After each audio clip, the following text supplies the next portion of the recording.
ప్రతిపక్షం అధికార పక్షం హోదాలో ఉన్న ప్రజా సమస్యల పరిష్కారమే తన మొదటి ప్రాధాన్యమని ఉప ముఖ్యమంత్రి పవన్ కళ్యాణ్ నిరూపించారు. జనసేన కేంద్ర కార్యాలయానికి వినతులతో వచ్చిన వారిని కలిసి మాట్లాడారు.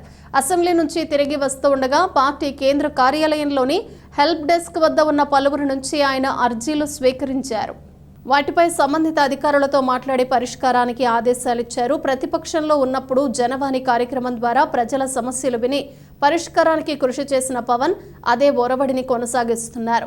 భీమవరానికి చెందిన ఓ మహిళ విజయవాడలో చదువుకుంటున్న మైనర్ అయిన తన కుమార్తెను ప్రేమ పేరుతో 9 నెలల కిందట కిడ్నాప్ చేశారని కన్నీటి పర్యంతమయ్యారు. మాచవరం పోలీసులకు ఫిర్యాదు చేసినా పట్టించుకోలేదని ఆవేదన వ్యక్తం చేశారు.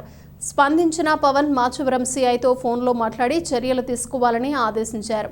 ఇల్లు కోసం సొంత మనవాళ్లే తమను వేధిస్తున్నారని మాచర్ల నియోజకవర్గం రెంటచింతల గ్రామానికి చెందిన మత్స్యకారుడు జంపయ్య దంపతులు వాపోయారు.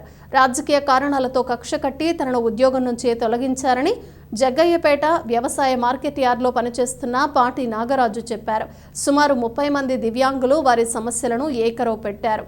కర్నూలు జిల్లాకు చెందిన సువర్ణ అనే మహిళ తన కుమారుడికి బ్రెయిన్ శస్త్రచికిత్సకు ఆర్థిక సాయం చేయాలని విన్నవించారు.